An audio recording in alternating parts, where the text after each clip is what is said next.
We've got the Pittsburgh Steelers heading to Indianapolis to take on the Colts as 2.5 point dogs. The total is set at 39.5. This is Showdown coverage brought to you by SharpFootballAnalysis.com. And let's get into the slate. At the top, we've got Jonathan Taylor, who has had a recent resurgence. So after a down season, Jonathan Taylor seems to be back to his former self, which is the best running back in the NFL. Thus, he gets the $11,400 price tag. Before 2 weeks ago, that would be way too high for what we were getting from Jonathan Taylor. But the past 2 weeks, we've gotten 22 rushes in each game, a little bit of receiving work sprinkled in there, and just an affinity for running the football since Jeff Saturday took over. So Jonathan Taylor is definitely worth the price tag. He's going to be very highly owned. So there is going to be some ways that we can pivot off of Jonathan Taylor if we don't want to go there, if we want to spend a little bit of money elsewhere and get a more well-rounded lineup. We will see that Jonathan Taylor at captain makes us punt probably two positions, and that gets a little bit weird sometimes. So Jonathan Taylor, great play, going to be very popular. Which brings us to Michael Pittman, who is honestly a bit too expensive, especially since Paris Campbell is honestly recently every bit as good of a play at 6,800, and we've got Michael Pittman up there at 10,200. But with such a sharp field, we're probably going to get Michael Pittman at like 28% ownership, and that makes him worth playing. He is still undoubtedly Matt Ryan's go-to guy. He's the wide receiver one there. Paris Campbell has just been getting peppered with some of the short targets recently that make the I guess the gap seem smaller than it is. So I like Michael Pittman a lot, especially as a pivot off of Taylor at low ownership. If Michael Pittman can get some success with Matt Ryan, maybe that limits Jonathan Taylor in games that are 39.5 point over unders. It is so important to hit on touchdowns. So if Jonathan Taylor doesn't find the end zone and instead Michael Pittman does once and maybe twice, then that's how you get to the Indianapolis Colts passing game instead of Jonathan Taylor. It'll bring us down to Kenny Pickett has been passing plenty. So it looked like he was going to be, when he came in, it looked like he was going to be kind of like a slow pace, kind of Marcus Mariota type.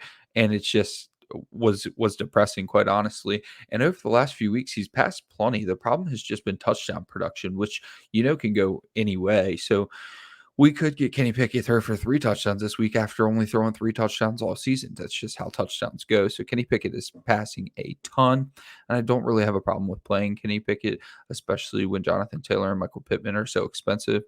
You could get similar production out of somebody for much cheaper. The only problem with playing Kenny Pickett is that Najee Harris is a much better play for only $400 less, and they're directly negatively correlated, considering that Najee Harris isn't getting a ton of passing game work. So in that sense, Kenny Pickett's a fine play. He's fine to play in the flex with like one of his receivers that we'll talk about in a moment. But Najee Harris is where I'm going to be primarily trying to get exposure to. Matt Ryan's a great play this week. So we like Matt Ryan and Kenny Pickett about the same. Matt Ryan's going to throw for the same amount of attempts as Kenny Pickett, which is going to be like 30. The only difference is that we like Indianapolis at home as 2.5 point favorites. So we're going to want to stack our Colts, either 4 Colts or 3 Colts. So maybe 5 if you want to play the Colts defense against Kenny Pickett. So we just like Matt Ryan. We give him a slight edge just because of the offense that he's on. He's pretty much the same play as Kenny Pickett. They're going to pass for the same amount. Kenny Pickett might even get a nod just for being a little bit more athletic at this point in his career. But as I said, Matt Ryan's going to be the guy that we're going to build around just because of the fact that he's on the Colts, paired with the fact that we'd like to play Najee Harris instead of Kenny Pickett. So Najee Harris is actually getting essentially the same workload as Jonathan Taylor for $3,000 less in terms of salary. There's obviously a big talent gap there, and before the season, there probably wouldn't have even been considered a large talent gap. But given how the season's gone, even though Jonathan Taylor's had a down season, it's pretty safe to say that Najee Harris is not quite the back that Jonathan Taylor is. But hey, $3,000 discount on someone who's going to get the same usage is just kind of crazy, especially since Najee Harris is someone who could be as talented as Jonathan Taylor, like somebody who we have spoken about in the same light as Jonathan Taylor. We're seeing Miles Sanders tonight at like 8,800 doing well. Najee Harris is going to get similar workload to all those other quote unquote workhorse backs in the league, and he's coming at a great discount. So in lineups where you have where you omit Jonathan Taylor, you can go ahead and throw Najee Harris in, get similar opportunity share, and then you can just leverage off of Jonathan Taylor.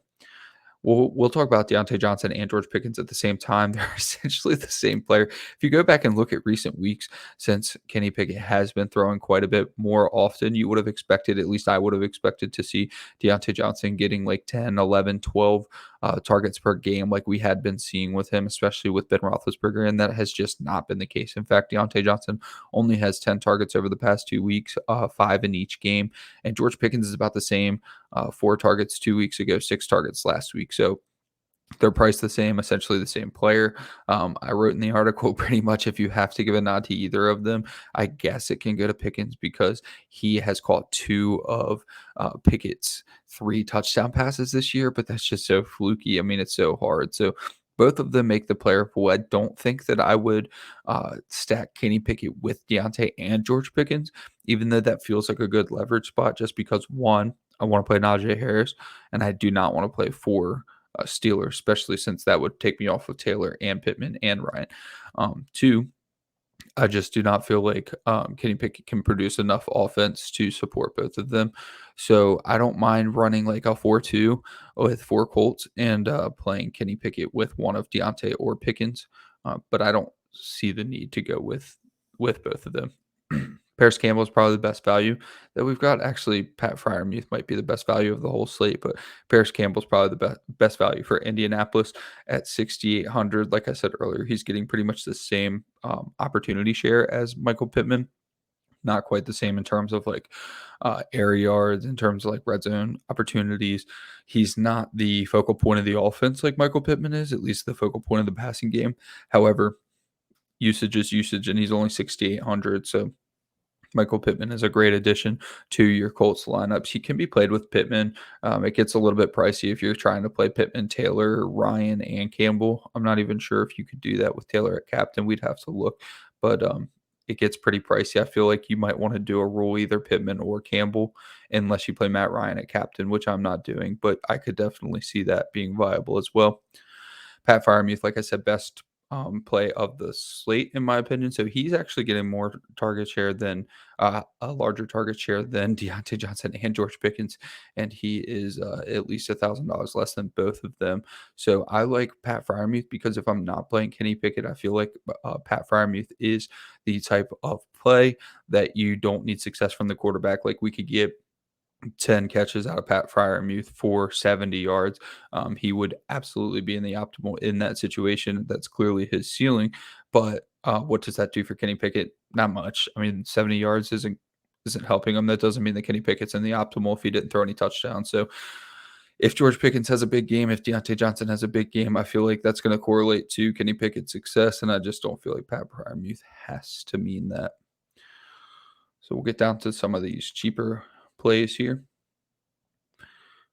Alec Pierce is my favorite play of the slate. That's not to say that he is a good play, but he is my favorite just because he's had multiple ceiling games this year. Both have come with Matt Ryan.